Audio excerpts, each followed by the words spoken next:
Olá, pessoal, graça e paz mais uma vez. Estamos aqui de volta, agora na reta final, né, desse novo módulo que a gente iniciou nesse mês de abril, que tem como título aí dos menores, os menores. Então, lembra aí um panorama na vida de alguns profetas menores, não foram todos. O critério foi profetas que tivessem até 4 capítulos. A gente escolheu 4. E em relação a esses profetas, eu queria só dizer para vocês que eu fiquei sabendo que o profeta Obadias ficou muito triste, porque além dele ser o menor dos menores, né? Porque o profeta Obadias ele só tem um capítulo, ele é o menor dos profetas menores. Ele ficou sabendo que a aula dele foi a aula menos assistida, então ele ficou muito triste por isso. Ele pediu para avisar vocês, para vocês contribuírem aí com a aula dele e aprender sobre o livro dele, que é muito importante. Obadias é um nobre desconhecido que precisa ser conhecido por nós, tá bom? Então te convido aí a você também assistir a aula de Obadias. Na verdade, o ideal é você assistir todas as aulas, né? Joel, Obadias, Jonas, e hoje a gente vai ter o nosso último, por enquanto, nosso último profeta dos menores. Então, só para a gente recapitular aqui, começamos com Joel. Eu trago aqui uma figura de uma praga de gafanhotos e você vai lembrar o que significa isso.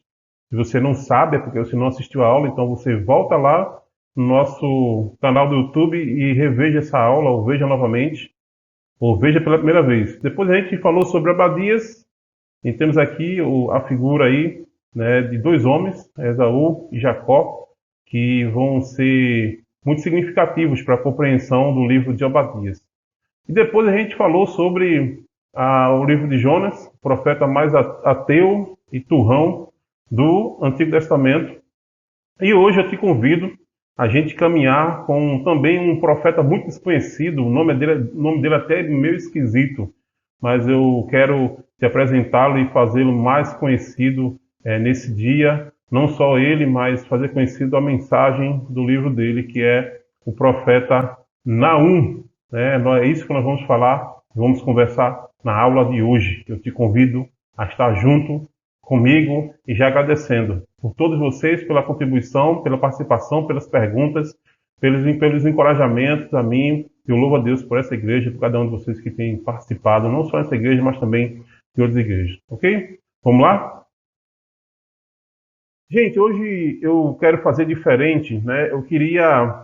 Para falar sobre o profeta Naum, eu queria gastar mais tempo na introdução, porque eu acho que a compreensão, né, de um contexto do livro de profeta Naum vai ajudar a gente a compreender o livro. Então eu quero gastar mais tempo, né, na introdução, trazendo alguns tópicos, alguns fatos importantes para a nossa compreensão.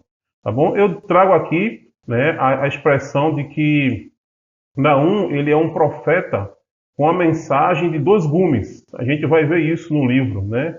Naum é um profeta que a mensagem dele tanto serve para de juízo, como serve para encorajar e confortar. Mas a gente vai ver isso logo lá na frente. Ok? Então a gente vai começar com a autoria. A autoria do livro de Naum é o próprio profeta Naum. A gente não tem muitos relatos sobre esse profeta, sobre Naum e outros livros. Pouco se sabe sobre ele, mas a gente sabe que o nome Naum no hebraico significa conforto ou então consolação, né? Conforto ou consolação. No próprio livro, no versículo 1, vai trazer referências a respeito desse profeta e vai dizer que aqui o seguinte: advertência contra Nínive, livro da visão de Naum de Elcos. Então a gente vai ver no versículo 1 do capítulo 1 que Naum ele era natural de Elcos. Elcos ela era uma pequena cidade, pequeno vilarejo localizado lá na região da Galileia, né, na área norte da Palestina. E alguns estudiosos especulam que Elcos, na verdade, vai ser lá na frente a futura cidade de Cafarnaum, né? Dizem que a palavra Cafarnaum foi uma homenagem dada ao ilustre morador dessa cidade. Então, colocar esse nome Cafarnaum. Então, existe uma especulação, mas a gente não tem certeza a respeito disso. A gente sabe que a cidade de Elcos Ele é chamado, ele é Elcosita, né? O Elcosita, ele é da região da Galileia. Então, Naum, ele foi contemporâneo de alguns profetas, como Abacuque, né, Jeremias e Sofonias. Então, aí, durante a vida dele, né, esses profetas surgiram para profetizar aí no reino de Judá. E ele era profeta do reino de Judá. É muito importante você lembrar qual é a diferença entre reino de Judá e reino de Israel, né? Reino de Judá é o reino do sul e reino de Israel é o reino do norte. Depois de Salomão, os filhos de Salomão dividiram o reino, dividiram a Palestina em dois, né? O reino do norte, conhecido como reino de Israel, e o reino do sul, como reino de Judá. E Naum profetizou durante o reinado dos reis de Judá. Que reis eram esses? Manassés, Amon e Josias. Então, aqui sobre a autoria, sobre o autor do livro, a gente tem essas informações aí. Outra coisa sobre a data do livro. O livro foi escrito por volta de 100 a 120 anos depois do profeta Jonas. A gente vai ver que o livro de Jonas tem uma ligação forte com o livro de Naum. Então, logo depois de 100 anos daquele ministério de Jonas lá em Nínive, né, mais ou menos entre 100 a 120, Naum vem para poder escrever o seu livro. Então, o livro de Naum foi escrito por volta de 663 a 612 a.C. Então, nesse intervalo aí, né, de anos, que foi escrito o livro de Naum, né, com um propósito objetivo que a gente vai ver logo na frente, ok? Então, contexto histórico do livro de Naum. E eu trago aqui uma mensagem, né, um resumo aqui, dizendo que Nínive, uma porca que se lava e depois volta para a lama. A gente vai ver que o livro de Naum é um livro que foca a cidade de Nínive. A mesma cidade que há 100 anos atrás, 120 anos atrás, experimentou de um arrependimento, de um avivamento, né, foi lavada pelos seus pecados, perdoados por Deus. Mas a gente vai ver que Nínive, depois desses anos todos, ela vai se tornar uma porca que foi lavada, que se lavou, mas que depois voltou para a lama. Uma referência também muito usada lá no livro de Hebreus, né? Ele fala também sobre o cachorro que volta ao seu próprio vômito. Assim foi a cidade de Nínive, e a gente vai ver sobre isso aqui, tá bom? Então, sobre o contexto histórico, eu trago aqui algumas informações. Após 100 anos da viagem missionária de Jonas a Nínive, a cidade que tinha se arrependido e buscado o perdão de Deus agora está mais fortalecida e voltara a praticar as mesmas maldades de antes. Então lembra que a cidade de Nínive era conhecida pela sua maldade, sua perversidade, seus pecados subiram até Deus. E talvez por isso Jonas não queria ir até a cidade de Nínive. Então eles abandonaram isso durante um tempo e depois eles voltaram. E voltaram com muito mais vigor, com muita mais força ainda. Então, em 72 a.C., a Assíria, né, da qual a capital é Nínive, tá bom? Nínive fica na região da Síria, Nínive é a capital do Império Assírio. Então a Síria, ela invadiu o Reino do Norte, que é o Reino de Israel. E ela destruiu o Reino do Norte completamente, né? Destruiu tudo, né? Lá e matou um monte de gente, levou um monte de gente cativo, né? Cativeiro. E a intenção nessa destruição de Israel, nesse ano, também era destruir o Reino de Judá, que era o reino do Sul. Eles tinham esse propósito. Porém, a gente vai ver na história que Deus interviu, né? E Deus não permitiu que a Síria invadisse o Reino do Sul.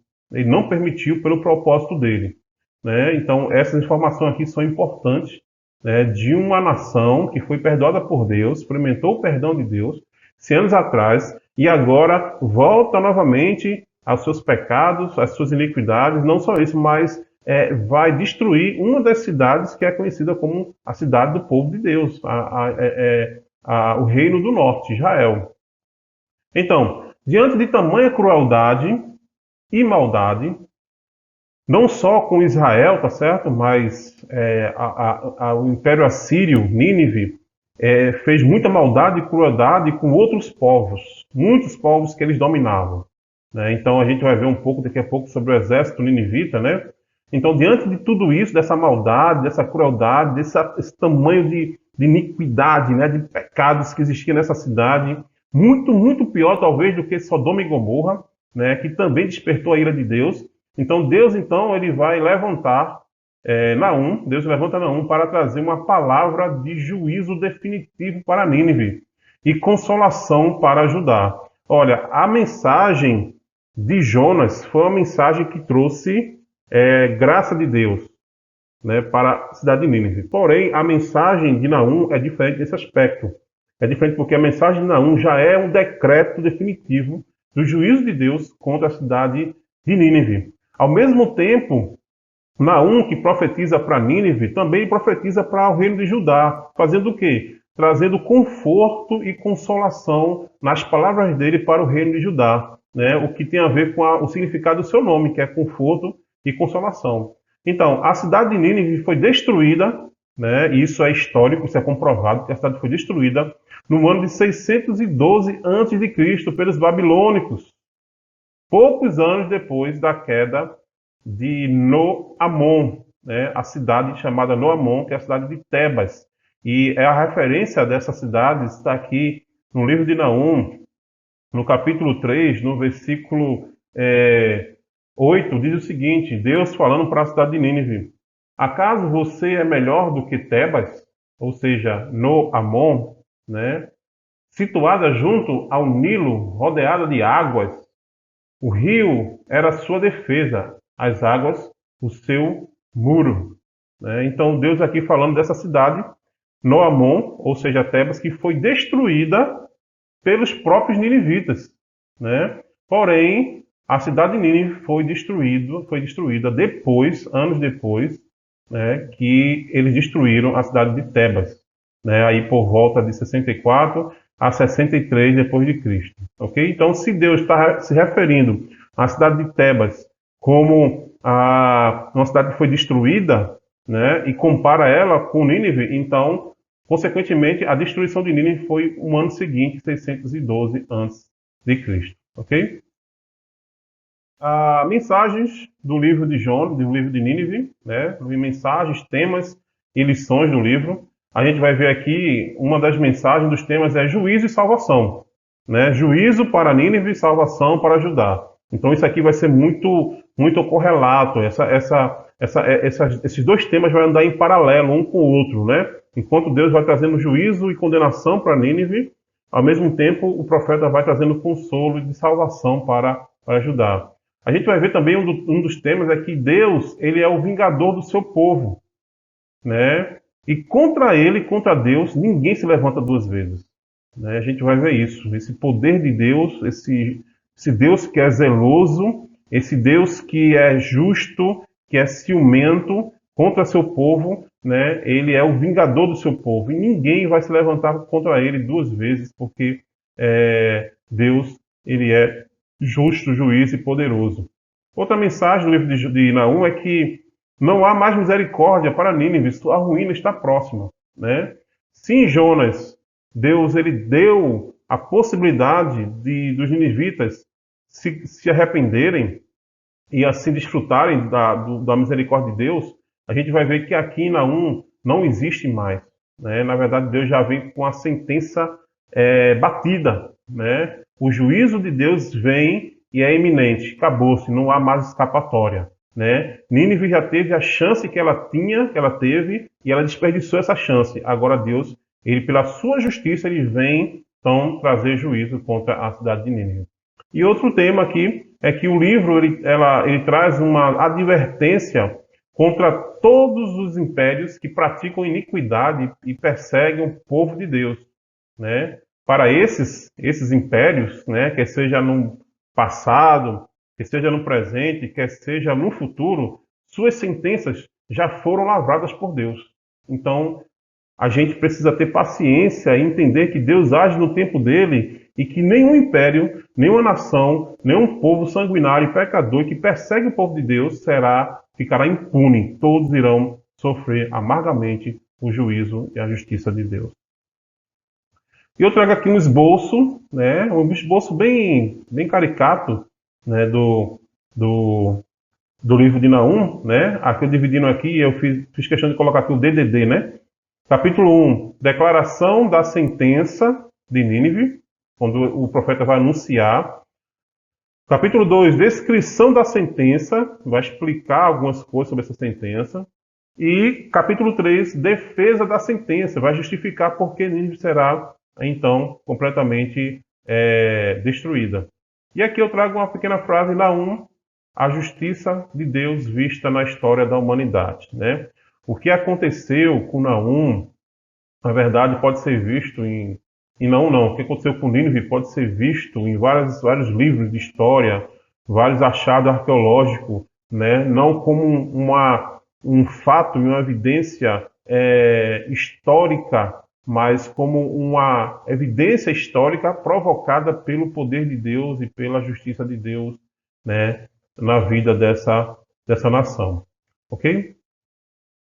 E eu trago aqui algumas informações importantes sobre a cidade de Nínive, para a gente poder ter ideia da intensidade das palavras do profeta Naum contra essa nação. Então, aqui, ó, nós vemos em Naum que a geração posterior, o avivamento provocado pela mensagem do profeta Jonas, tinha esquecido a Deus e voltado às suas práticas sanguinárias 100 anos depois. É uma geração que se converte, que busca a Deus, que faz jejum, que experimenta o perdão de Deus, mas parece que a geração posterior, né, talvez os seus netos, né, os seus netos já não sabiam quem era Deus. Os netos ninivitas não foram ensinados, não foram discipulados pelos seus avós sobre o poder de Deus e sobre o livramento de Deus contra aquela nação. Então eles esqueceram que era Deus e naturalmente eles voltaram às suas práticas pecaminosas profundas.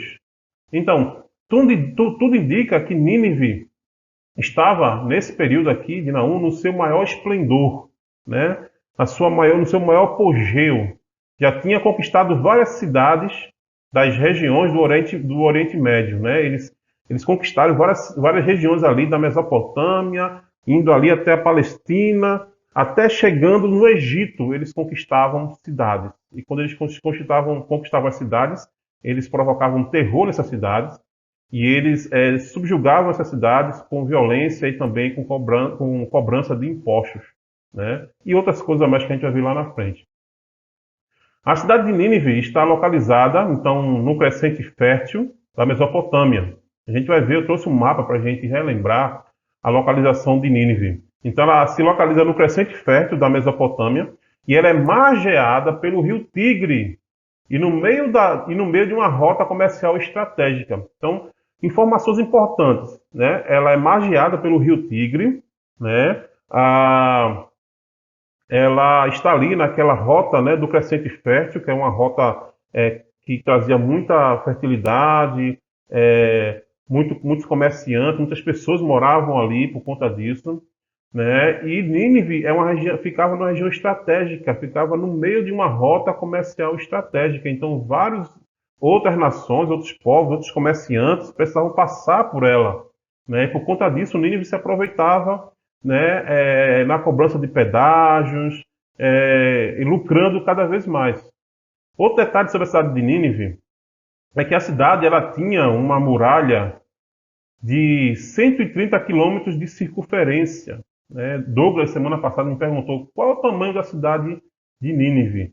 E nas minhas pesquisas eu descobri que a cidade, né, naquela época, todas as cidades, todos os impérios, as suas cidades eram fortificadas por muralhas, né? Era comum isso, era um tipo de defesa contra os inimigos. E Nínive, ela tinha uma muralha de 130 quilômetros de circunferência. Meu amigo, imagina o tamanho dessa cidade, né? Você andar 130 quilômetros, né, de circunferência era o que existia nessa cidade, né? E essa muralha, ela tinha duas fileiras. Imagina só, uma muralha com duas fileiras de muros, né? Ou seja, uma aqui e outra aqui, para depois chegar dentro da cidade. Agora, olha só o detalhe sobre essa muralha. A fileira de muro interior tinha uma altura de 30 metros e largura suficiente para andar 3 carros lado a lado. Meu amigo, Imagina você olhar para 30 metros de altura e uma largura que dava para passar 3 carros, né? 3 carroças de cavalo lado a lado sem nenhum problema, né? Então era uma muralha poderosa, larguíssima, né? Imponente. Outro detalhe é que entre o muro exterior existia outro muro exterior, tá bom? Essa muralha de 30 metros era a interior. Antes dela existia uma muralha exterior, e entre a muralha exterior e a interior existia um fosso. Eles cavaram um fosso de 45 metros de largura, com 18 metros de profundidade. Então, olha só quanto era difícil poder entrar dentro da cidade de Nínive. Você tinha que primeiro pular uma muralha, a primeira muralha, depois que você pular a primeira muralha, você caía num fosso de 18 metros. E nesse fosso de 18 metros, você olhava para cima e você ia ver que existia outra muralha ainda com 30 metros de altura. Então, era uma cidade, uma fortaleza imponente, né? Impressionante, né? Como essa cidade era sofisticada nesse sentido de construção de fortaleza. Inclusive, a cidade de Nínive o Império Ninivita foi um dos primeiros impérios a usarem uso de metais, né, para a construção de armas, né, e de carros de guerra, etc, etc. Outro detalhe importante isso aqui, né, dentro da cidade de Nínive havia uma nascente de um rio que lhe dava autonomia em tempos de guerra. Olha só, duas coisas importantes. Deixa eu grafar aqui. A cidade de Nínive, ela era margeada pelo rio Tigre, tá bom? Margeada pelo rio Tigre. E dentro da cidade, dentro das muralhas, existia uma nascente de um rio. Eu não lembro como é o nome do rio. Né? Alguns teólogos falam o rio Cus, mas eu não tenho certeza. Mas existia uma nascente de rio, né? Aqui, ó, uma nascente de um rio que fazia com que a cidade tivesse água em abundância, né? E ao mesmo tempo, essa nascente fazia com que a cidade tivesse autonomia em tempos de guerra. Então imagina, o exército inimigo cercava a cidade e ficava lá parado, esperando. Meu amigo, a cidade tinha um rio dentro dela. Então ela tinha água à vontade, provavelmente tinha comida à vontade por conta disso, né? Podia plantar à vontade, devia ter peixe à vontade. Então era uma cidade muito estratégica nesse sentido, né? Então quando a gente olha para isso aqui tudinho, a gente vai ver que a cidade de Nínive, ela era, né, aparentemente intransponível, né? Eu coloco aqui aparentemente porque a gente vai ver que o bicho pega para Nínive depois. Então, aparentemente, ela era impossível de se penetrar, mas coisas vão acontecer depois e a gente vai ver isso.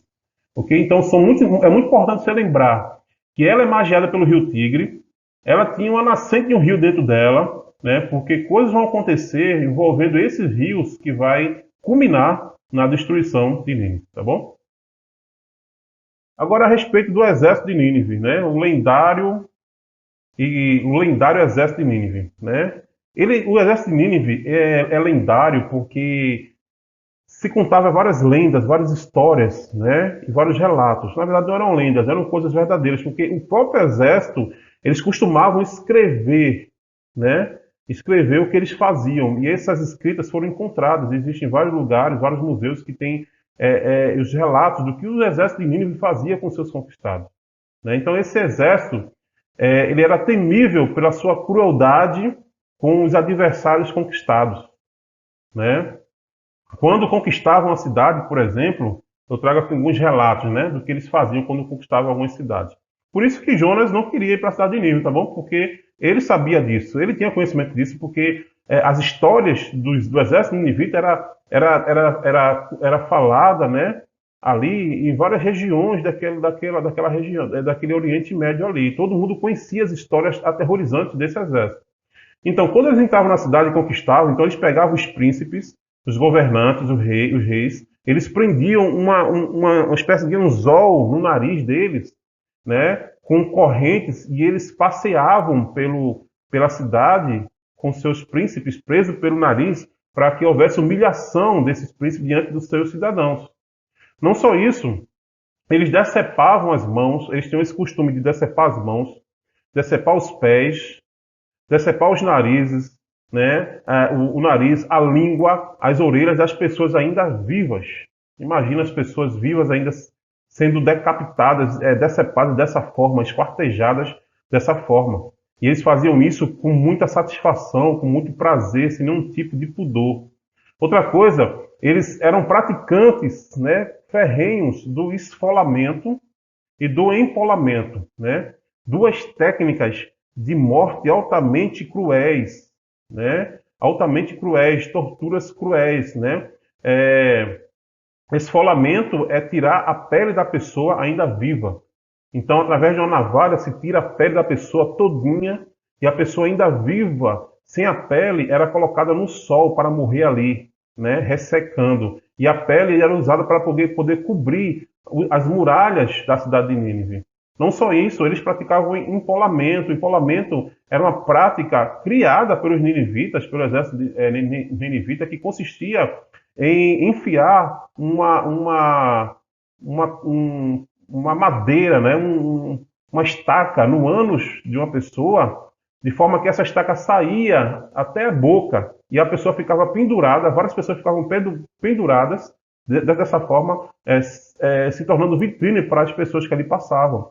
Inclusive, a prática do empalamento serviu de criatividade para os romanos criar, então, a crucificação. A crucificação é ideia que veio dos ninivitas do processo de empalamento, né? Outra coisa, eles construíam pirâmides com as cabeças humanas. Eles cortavam as cabeças das pessoas e faziam pirâmides, né, para servir de exemplo, para servir de terror e de temor para as cidades ali que habitavam.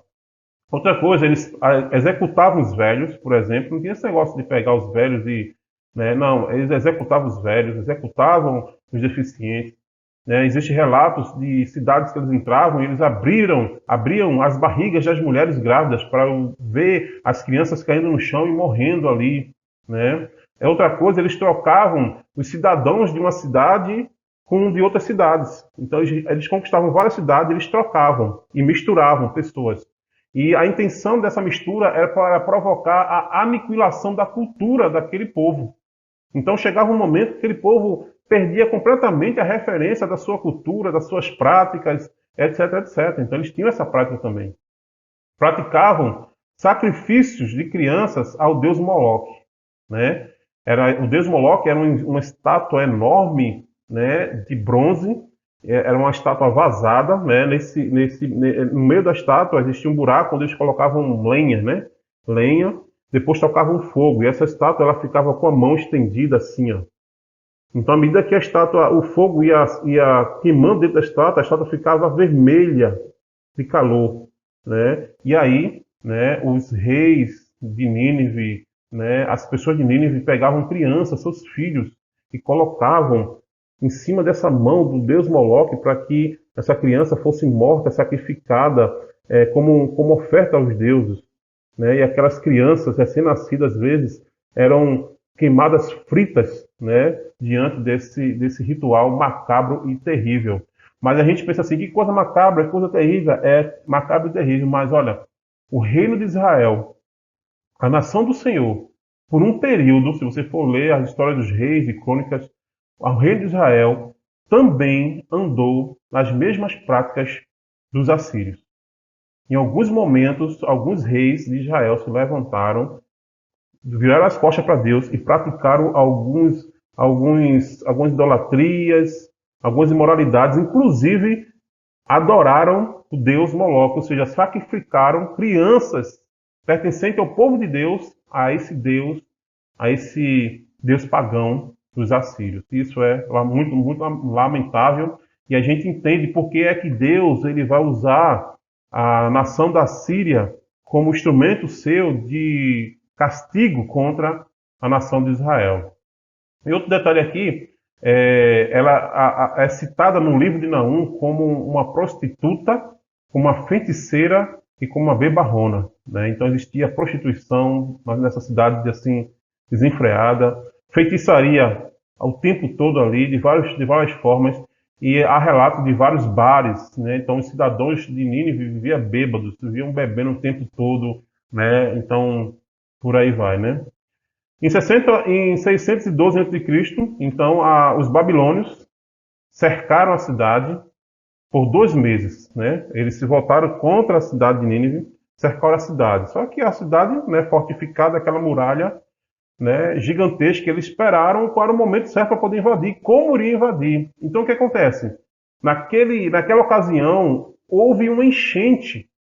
Olha só, houve uma enchente, uma inundação no rio Tigre e na nascente do rio que tinha dentro da cidade de Nínive. E essa enchente inundou a cidade de Nínive por completa. Então, essa enchente, esse evento extraordinário da natureza, a gente vai ver que não foi da natureza em si, foi o Deus usando a natureza, foi preponderante para que o exército da Babilônia invadisse a cidade e destruísse-a completamente. A cidade foi completamente destruída pelos babilônios no ano 62 a.C. e tudo começou por meio dessa enchente do rio Tigre e da nascente que tinha dentro da cidade de Nínive, né? Isso é fantástico a gente ver isso, ok? E aqui eu trago um mapa só para a gente se localizar. Deixa eu pegar aqui o piloto, marcar texto. Deixa eu ver aqui. Então eu trago aqui, né? A Nínive ficava aqui, né? Região da Síria, aqui Nínive. Então nós temos aqui o Império Assírio, né? Aqui nós temos a Babilônia, que logo depois vai se fortalecer e vai invadir a cidade e destruir a cidade de Nínive, como a gente viu agora anteriormente. Nós temos aqui Jerusalém, né? A Palestina, que era dividida, né? Reino do Norte e Reino do Sul, Reino do Norte e Reino do Sul. Né? Então a cidade de Nínive, o Império Ninivita, ele veio aqui 722 a.C. e destruiu o Reino do Norte. Né? Então, só para a gente se localizar aqui, esse mapa aqui eu falei sobre ele na outra aula, né? Aqui é o mapa do Império Assírio. Então, veja o quanto eles conquistaram aqui no seu esplendor. Né? Essa região toda aqui foi conquistada, né, pela nação assíria, pelo Império Assírio, né, trazendo terror, né, contra essas cidades aqui que foram conquistadas. Okay? Então, o mapa aqui, só para a gente localizar, aqui é o Oriente Médio, Palestina, aqui é o Egito, tá bom? Aqui, ó, o Egito. A cidade de Tebas, que a gente falou, ficava por aqui, né, que foi destruída 1 ano antes da destruição de Nínive. Aqui o mar Mediterrâneo, onde Jonas ele é engolido por um peixe, né? Aqui, exatamente aqui, por aqui. E aqui a cidade de Nínive, que 100 anos depois do episódio de Jonas foi destruída completamente por Deus. Ok? Então vamos para o próprio texto. Aqui no texto, gente, eu queria fazer uma leitura mais rápida, porque a gente não tem muito tempo, né? Porque é um pouco longa o livro de Jonas, o livro de Naum, tá bom? Então eu queria ler com vocês, frisando algumas coisas. Então, capítulo 1, versículo do 1 ao 15, a gente vai ver a declaração de sentença contra Nínive. Contra Nínive. E eu trouxe aqui alguns versículos no vermelho, você vai ver aqui também outros. Por quê? Porque esses versículos vermelhos vai mostrar que Naum, ele declara juízo contra Nínive, mas também declara bênção, encorajamento para a cidade de Judá, né? E esses versículos vermelhos são versículos que mostram, né, as palavras de Naum, né, de conforto para a nação de Judá, ok? Então aqui, versículo 1, advertência contra Nínive, livro da visão de Naum de Elcos, o Elcosita, né, em algumas versões vai dizer: o Senhor é Deus zeloso e vingador. Algumas versões vai dizer que o Senhor é ciumento, né? Não um ciúme humano, mas ciumento porque Deus ele preza pela sua justiça, né? E Deus ele preza pelo o seu povo, ele tem ciúme do seu povo. Então qualquer nação que atormente o povo de Deus e que afete a sua justiça, né? Ele vai contra esse povo. Então o Senhor é Deus zeloso e vingador. O Senhor é vingador, seu furor é terrível. O Senhor executa vingança contra os seus adversários e manifesta o seu furor contra os seus inimigos. A gente vai ver aqui nesses versículos iniciais que Naum ele vai descrever a figura de Deus como esse guerreiro, né? Onipotente, poderoso contra as nações. Olha só o que ele vai dizer sobre Deus. O Senhor é muito paciente, mas o seu poder é imenso. O Senhor não deixará impune o culpado. O seu caminho está no vendaval e na tempestade, né? E as nuvens são a poeira dos seus pés. Eu trago aqui uma frase aqui dizendo que o juízo sobre Nínive é decretado pelos juízes de toda a terra, né? E essas expressões de Naum aqui vai mostrar Deus como sendo juiz e guerreiro de toda a terra, não só do Oriente Médio, não só de Israel, de Judá, mas de toda a terra. Versículo 4. Ele repreende o mar e o faz secar. Faz que todos os rios se sequem. Passã e o Carmelo se desvaneçam e as flores do Líbano murcham. Né? Naum destacando aqui o poder que Deus tem sobre a natureza, sobre a criação que é própria dele. E essa ênfase de Deus na natureza, na sua criação, é muito importante para a gente entender a forma como Nínive ela vai ser destruída. E Naum ele vai destacar muito isso. Quando ele se aproxima, os montes tremem e as colinas derretem. A terra se agita na sua presença e o mundo e todos os que nele vivem. Perceba que o livro de Naum é um livro que traz uma sentença de juízo para Nínive, mas numa categoria de uma poesia, né? É um texto também poético, né? Por isso que as palavras são bem pensadas, são bem planejadas, são bem articuladas, porque Naum ele é um profeta poeta que vai profetizando e poetizando a destruição de Nínive. Versículo 6. Quem pode resistir à sua indignação? Quem é que pode? Quem pode suportar o despertar da sua ira? Quem é que pode despertar e sobreviver contra a ira de Deus? O seu furor se derrama como fogo e as suas rochas se despedaçam diante dele. E aí no versículo 7 a gente vai ver que o autor ele muda a tonalidade do juízo contra Nínive e agora ele vai focar num consolo e conforto para ajudar. Aí ele vai dizer assim no versículo 7, o Senhor é bom, um refúgio em tempos de angústias, ele protege o que neles confiam. Então, Naum está falando isso aí para Judá também, e Judá está tomando posse dessas palavras para si, né? Enquanto ele é juiz e ele é vingador e punidor das nações rebeldes, pecadoras, sanguinárias, ele é bom e ele é refúgio em tempo de angústia para todos aqueles que amam a Deus, que confiam a Deus. Versículo 8, mais uma vez, palavras de confronto, mas com uma enchente devastadora dará fim a Nínive. Olha só. A profecia de Naum focando algo em relação à enchente. Isso já aconteceu na história, uma profecia que foi concretizada, que foi realizada. Deus ele vai usar a natureza, a sua criação, para destruir também a cidade de Nínive. Então ele vai dizer, uma enchente devoradora dará fim à cidade de Nínive, expulsará os seus inimigos para a escuridão. Então a gente vê aqui outra frase que eu trago, Deus é soberano e protetor, mas também ele é guerreiro e disciplinador, né? Ele é bom, ele é protetor, ele é fortaleza para as pessoas, mas também ele é guerreiro, ele guerreia contra os inimigos dele, ele é disciplinador contra os inimigos dele também, do seu povo. Então vamos lá, versículo 9. O Senhor acabará com tudo o que vocês planejaram contra ele. A tribulação não precisará vir uma segunda vez, vai ser só uma vez. Deus vai dar só uma cipuada em Nínive e acabou-se. Ela não vai se levantar outra vez contra Deus. Embora esteja entrelaçados como espinhos e encharcados de bebida como bêbados, serão consumidos com a palha, como a palha mais seca. Foi de você, ó Nínive, que saiu aquele que trama a perversidade, que planeja o mal contra o Senhor. Sim, foi de Nínive que saiu isso. Assim diz o Senhor, apesar de serem fortes e numerosos, serão ceifados e destruídos.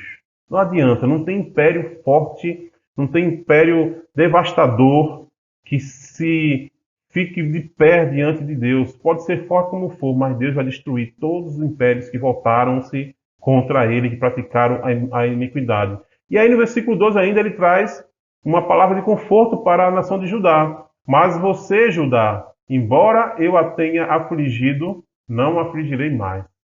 Né? Versículo 13. Agora eu vou quebrar o jugo do seu pescoço e arrancar as suas algemas. Ainda uma referência a Judá. O Senhor decreta o seguinte a seu respeito, ó rei de Nínive. Uma palavra bem direcionada, não apenas só à nação de Nínive, mas ao governante de Nínive, ao rei de Nínive, que é responsável pelo tudo que acontece na cidade. Né? A gente lembra lá em Jonas que o rei de Nínive, ele decretou o jejum. E a nação seguiu o exemplo do rei. E agora Deus vai focar, né, algo em relação ao rei. Né? Decreta o seguinte a respeito do rei: você não terá descendente que perpetue o seu nome. Destruirei as imagens esculpidas e os ídolos de metal do templo dos seus deuses. Prepararei o seu túmulo porque você é desprezível. Imagina, não vai sobrar um descendente para poder ocupar o trono do rei, porque Deus não vai deixar ninguém vivo. Versículo 15, um versículo de encorajamento para ajudar. Vejam sobre os montes os pés de quem anuncia boas notícias e proclama paz. Celebre as suas festas, ó Judá, e cumpra os seus votos. Nunca mais o perverso a invadirá. Ele será completamente destruído. Nunca mais Nínive vai perturbar você. Nunca mais Nínive vai fazer nada mais contra você, porque Nínive logo, jamais terá poder, porque ela será destruída. Essa aqui é a leitura panorâmica do capítulo 1 de Naum. Declaração de sentença de Deus contra a cidade de Nínive. Capítulo 2, que vai aqui, né, do 1 ao 13, a gente vai ver descrição da sentença, então. Né? A gente vai ver aqui, no capítulo 2, um quadro terrificante da ira de Deus contra Nínive. Então eu trago aqui mais de um retrato terrível de desolação, de angústia, de dor, de pranto, né? Porque é isso que vai acontecer com a cidade de Nínive. A mesma cidade que Deus teve misericórdia há 120 anos atrás, agora ele vem trazer juízo e condenação. Né? Versículo 1. O destruidor avança contra você, Nínive. Guarde a fortaleza. Vigie a estrada, prepare a resistência, reúna todas as suas forças. Perceba que Naum ele usa aqui expressões deixa eu me lembrar aqui, são expressões de ironias para Nínive, para a cidade. Né? Qual é o inimigo que vem atacar e avisa antes? Né? E Naum está dizendo isso, Deus está dizendo, se prepara aí, né? Fortaleçam aí a sua muralha, né? Eles já eram bem fortalecidos, né? Vigie a estrada de vocês, a resistência de vocês, né? Reúna as suas forças, se preparem, né? Porque algo está vindo contra você. Então, o profeta ele é irônico, né? Com a cidade de Nínive diante da destruição que virá de Deus. Versículo 2, encorajamento para Judá e para Israel. O Senhor restaurará o esplendor de Jacó, restaurará o esplendor de Israel, embora os saqueadores tenham devastado e destruído as suas videiras, mas o Senhor restaurará. Versículo 3. Os escudos e os uniformes dos soldados inimigos são vermelhos, né? Os ninivitas. Os seus carros de guerra reluzem quando se alinham para a batalha, agitam-se as lanças de pinho. Imagina aí essa visão que as nações tinham quando chegava o grande exército assírio. O grande exército da cidade de Nínive, que era composto de vários carros de guerra, né? Carros de ferro, com lanças, etc, etc. Os carros de guerra percorrem loucamente as ruas e se cruzam velozmente pelos quarteirões. Parecem tochas de fogo e se arremessam como relâmpagos. As suas tropas de elite, né? O BOP, né? De Nínive, são convocadas, mas elas vêm tropeçando, agora trazendo uma mensagem do momento do juízo de Deus contra esse exército tão cruel né? Quando os melhores dos melhores, a tropa de elite, o BOPE de Nínive for convocada, eles vêm tropeçando. Eles correm para a muralha da cidade para formar a linha de proteção. As comportas dos canais são abertas e o palácio desaba. Olha aqui uma expressão, a enchente, a inundação que vai acontecer em Nínive. As comportas dos canais são abertas e o palácio desaba. Continuando, então, aqui no capítulo 2, eu trago aqui uma brincadeira, né? Eu faço uma brincadeira porque no capítulo 2, Naum ele vai ser muito irônico com a cidade de Nínive, vai ser muito sarcástico com a cidade de Nínive. Eu trago aqui uma expressão dizendo que, aqui, ó, se Deus é contra Nínive, quem poderá lhe salvar? Né? E eu trago aqui a figura de Chapeuzinho, Chapolin Colorado, né? Desculpa, Chapolin Colorado, dizendo aqui, aí complica, né, meu irmão? Então, meu querido, se Deus é contra Nínive, ninguém mais pode ajudar Nínive. Ninguém. Porque Deus já decretou, Deus já está de frente contra essa cidade para destruí-la. E Naum ele vai começar falando, está decretado, acabou-se, já era. A cidade irá para o exílio. Ela será deportada. As jovens, tomadas como escravas, batem no peito. Seu gemer é como um rulhar de pombas. Olha os sentimentos dos cidadãos dessa cidade com esse momento de destruição e de juízo. Nínive é como um açude antigo cujas águas estão vazando. Parem, parem, eles gritam, parem, nós não aguentamos mais. Porém, mas ninguém sequer olha para trás. Ninguém sequer olha para Nínive nesse momento. E ali a nação que invadirá Nínive para destruí-la vai saquear suas pratas, seus ouros, saqueiam a prata, saqueiam o ouro. Sua riqueza não tem fim. Está repleta de objetos de valor. Ah, devastação, destruição, desolação. Os corações dos ninivitas se derretem, os joelhos vacilam, todos os corpos tremem e o rosto de todos empalidecem diante do juízo e da condenação de Deus. E agora Naum vai fazer várias perguntas aqui, irônicas, usar de sarcasmo aqui, quando ele diz o seguinte: onde está agora a toca dos leões? O lugar em que alimentavam os seus filhotes? Para onde iam o leão, a leoa e os leãozinhos? Sem nada temer. Era usado uma figura de linguagem para o exército ninivita.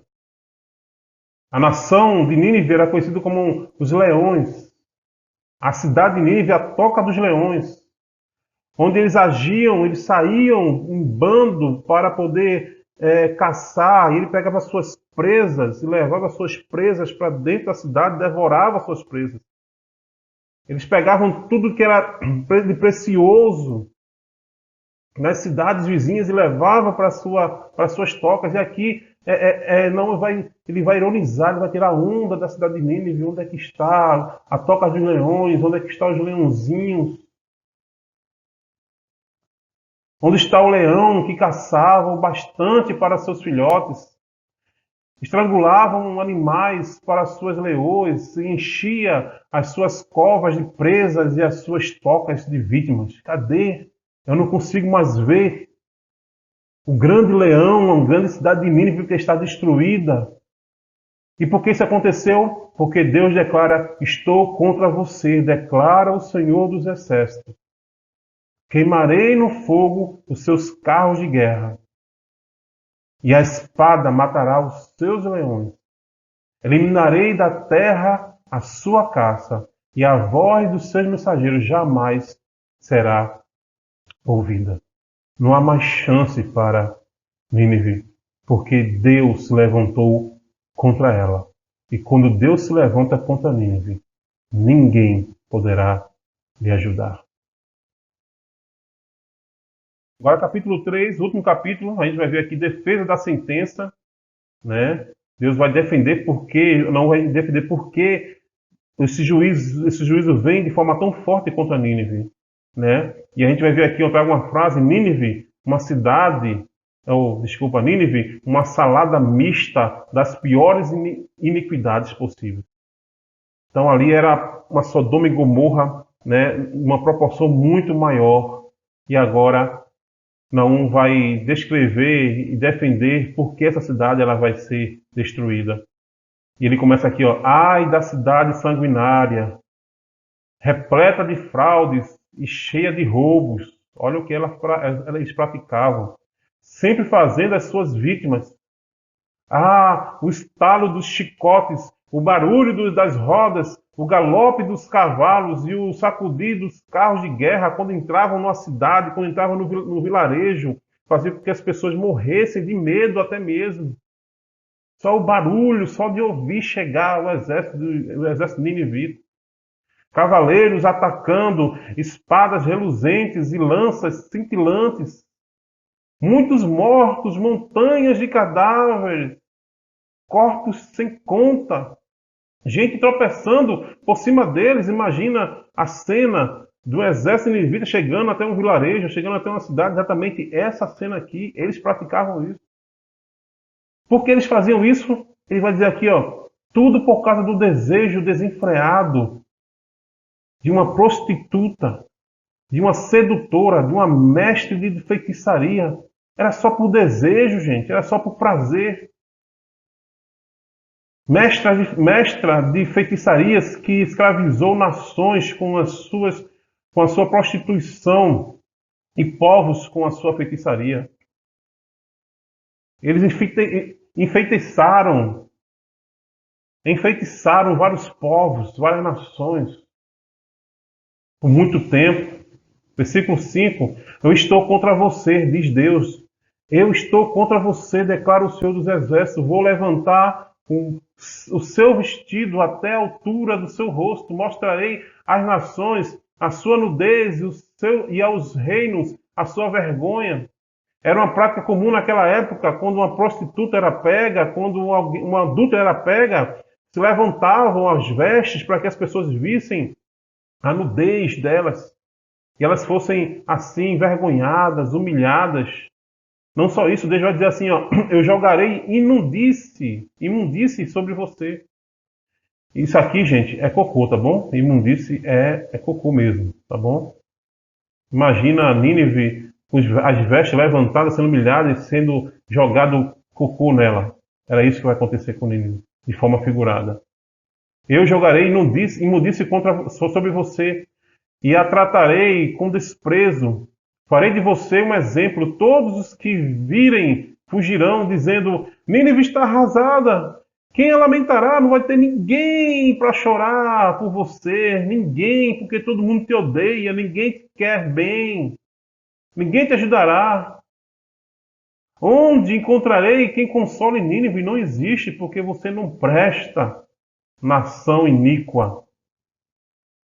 Aí Deus diz assim, ó, acaso você é melhor do que Tebas, situada junto ao Nilo, rodeada de águas? Uma referência a uma cidade que foi destruída pela essa mesma cidade de Nínive, uma cidade poderosa, uma cidade também, né, intransponível, mas Nínive foi lá e destrói ela. E Deus está dizendo assim, será que você acha que você é melhor do que Tebas? Você não é melhor do que Tebas, porque o que aconteceu com Tebas vai acontecer com você. O rio de Tebas era a sua defesa, porque Tebas ficava ali entre o rio Nilo, entre a nascente do rio Nilo ali, crescente fértil de Nilo. As águas, o seu muro. A Etiópia e o Egito era sua força ilimitada. Fut e a Líbia estavam entre os seus aliados. Mesmo assim, Tebas foi destruída. Apesar disso, ela foi deportada, levada para o exílio. Em todas as esquinas, as suas crianças foram massacradas, lançadas sorte para decidir o destino dos seus nobres. Todos os poderosos foram acorrentados. Isso também vai acontecer com você, menino. Você também ficará embriagada.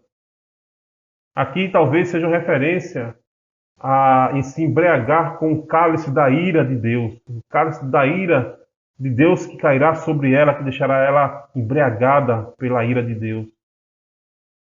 Irá esconder-se, tentando proteger-se do inimigo.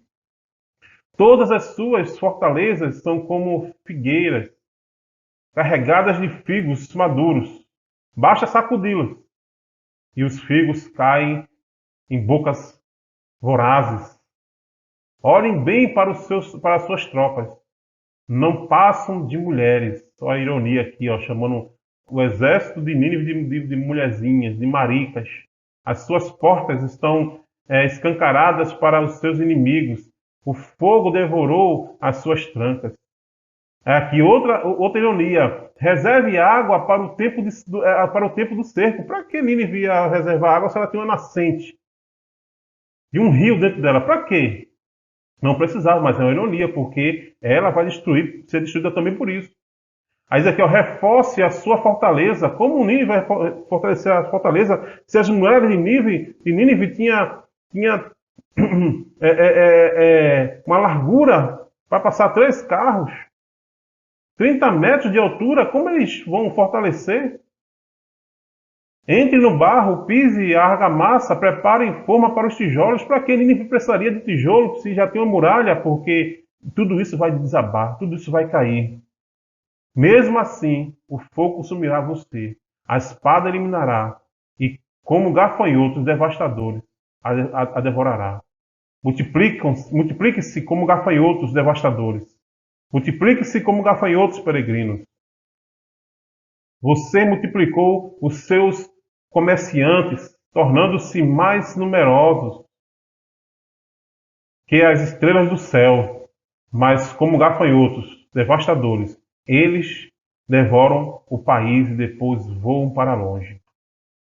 Os seus guardas são como gafanhotos peregrinos, os seus oficiais como enxames de gafanhotos que se ajuntam sobre os muros em dias frios, mas quando o sol aparece, eles voam. Ninguém sabe para onde. Ó rei da Síria, os seus pastores, seus governantes dormem, os seus nobres adormecem, o seu povo está espalhado pelos montes. Adormecer e dormir é uma referência à morte, estão mortos. E não há ninguém para reuni-los mais. E o Naum termina seu livro dizendo no versículo 19, não há cura para a sua chaga. A sua ferida é mortal, Nínive. Quem ouve notícia a seu respeito, bate palmas pela sua queda, pois quem não sofreu por sua crueldade. Palmas para a queda de Nínive. E eu trago aqui, é interessante que os 2 livros que terminam com a pergunta do Antigo Testamento, exatamente os 2 livros que falam a respeito da cidade de Nínive, que é Jonas e agora Naum, termina com a pergunta, né? Eu trago aqui, ó, era uma vez uma cidade chamada Nínive. Queridos, Nínive foi destruída pelos babilônios, não tem mais menção na história sobre esse império.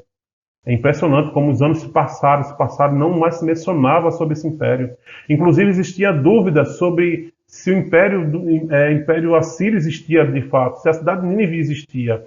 E quando foi no ano de 1900, na década de 1950 ali, né, os arqueólogos encontraram então a cidade de Nínive, que estava debaixo da terra, naquela região de Mossul, ali, né, no Iraque, né, e ali só tinha as ruínas de uma cidade tão imponente, mas que ficou desconhecida por tantos anos por conta da sua destruição provocada por Deus. Algumas lições para a gente aprender e aplicar do livro de Naum, que eu trago aqui. A primeira é essa aqui, ó. O que você tem feito para que os seus filhos, netos e bisnetos não venham a se esquecerem de Deus? Eu acho que o livro de Naum mostra isso, que uma geração se perdeu na adoração a Deus. Foi a geração de Nínive, no período de Jonas. E isso é muito trágico. E a pergunta é, quem será de nossas famílias daqui a uma geração? Né? Será que eles vão continuar adorando a Deus, fazendo discípulos de Jesus Cristo? Ou eles vão se esquecer de Deus? A gente precisa tomar cuidado com isso. Precisamos continuar ensinando a palavra de Deus, fazendo discípulo, né, sendo exemplo e falando sobre os feitos de Deus na vida deles, na vida da gente, na vida do povo de Deus. precisamos continuar esse processo de ensino de Deus para nossos familiares e para a nossa geração também. Outra pergunta: se foi a iniquidade que fez Deus derramar sua ira contra Nínive, por que você continua brincando com o pecado? Por que a gente continua pecando se é isso que provocou Deus derramar a ira de Deus contra Nínive? Você já parou para pensar nisso? Para que a gente brinca com isso? Pecado é como se fosse um fogo, gente. Em algum momento ou outro a gente vai se queimar. E Deus, ele odeia o pecado. Deus, ele abomina o pecado. E ele não quer que nós brinquemos com o pecado, assim como a nação de Nínive brincou por tanto tempo, ao ponto de encher o cálice da ira de Deus.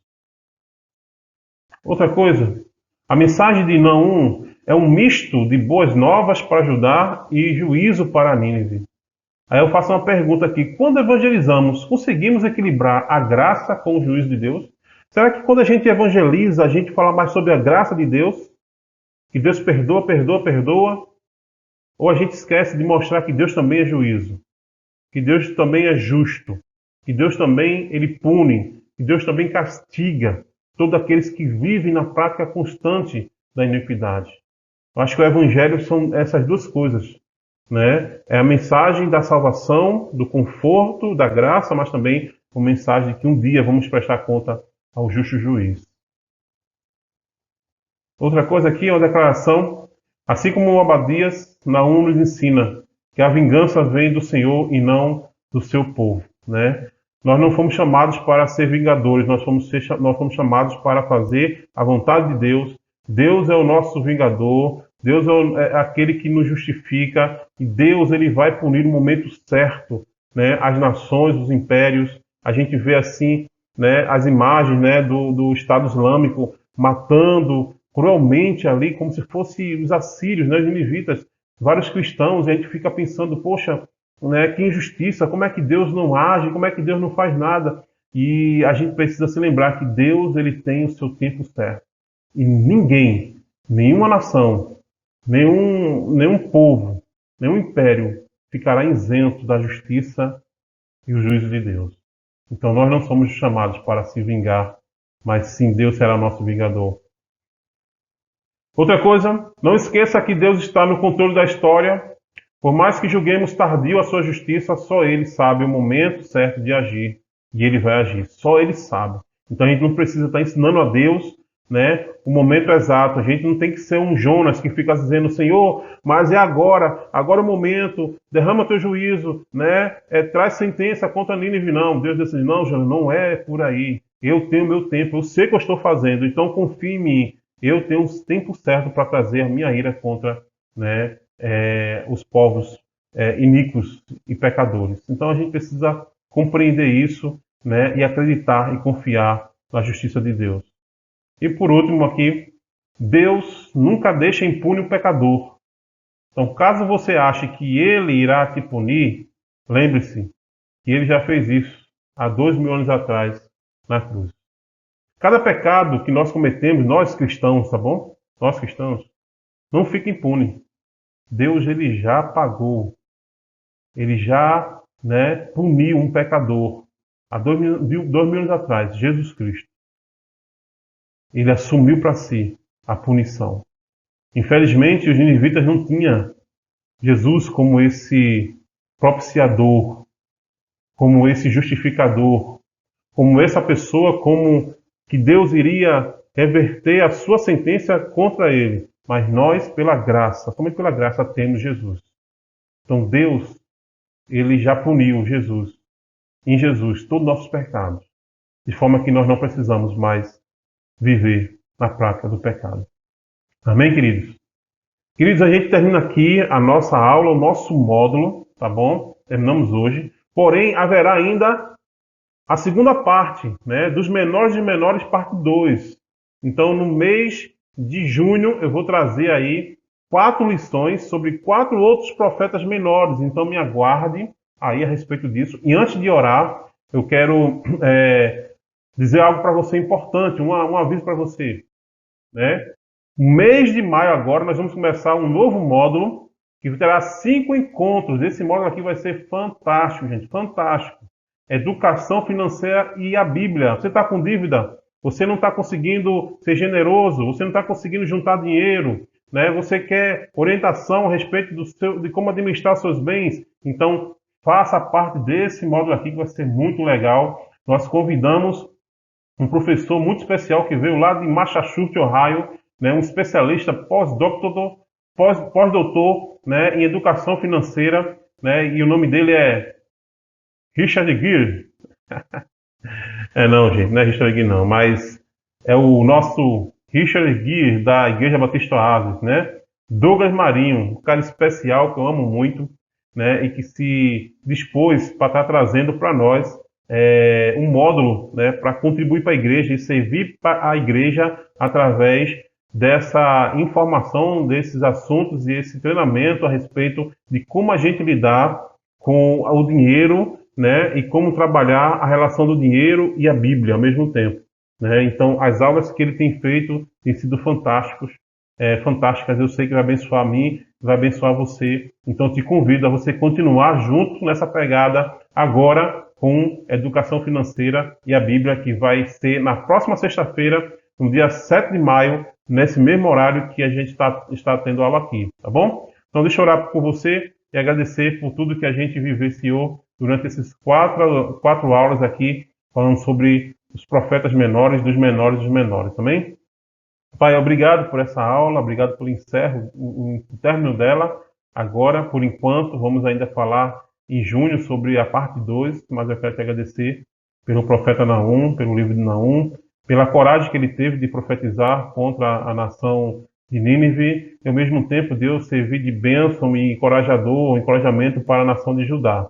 Deus nos ajuda a aprender sobre esse livro, as implicações, os ensinamentos, as mensagens, para que nós possamos, Deus, confiar que o Senhor é o nosso juiz, o nosso Deus, o Senhor tem ciúme do seu povo, o Senhor zela por nós, Deus, e que todas as nações que se voltam contra o teu povo, o Senhor irá trazer juízo no momento certo, no dia certo. Ajuda a gente a ter temor ao Senhor e não viver na prática do pecado, porque foi isso, Deus, que provocou, Deus, a destruição da cidade de Nínive. Deus, que possamos lembrar de Jesus e lembrar que Ele, Deus, sofreu na cruz a punição que cabia a nós. Deus, que a nossa geração possa ser uma geração que te busque e não que se esqueça, então, do Senhor, como assim aconteceu com a nação de Nínive, Deus.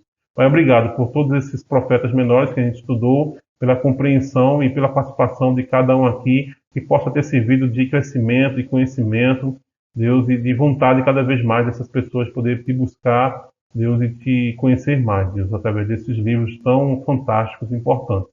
Obrigado por esse momento, obrigado pelo CTB, obrigado pela equipe do Núcleo de Ensino que tem provocado isso e por todos os professores que têm contribuído através dos seus dons e talentos, através da administração de aulas aqui no CTB Online, né? Te agradecemos em Cristo Jesus. Amém. Amém, queridos. Deus te abençoe. Fica na paz e até próxima sexta-feira com o nosso novo módulo Educação Financeira e a Bíblia, com o professor Douglas Marinho. Bem? Deus abençoe. Beijão e até a próxima.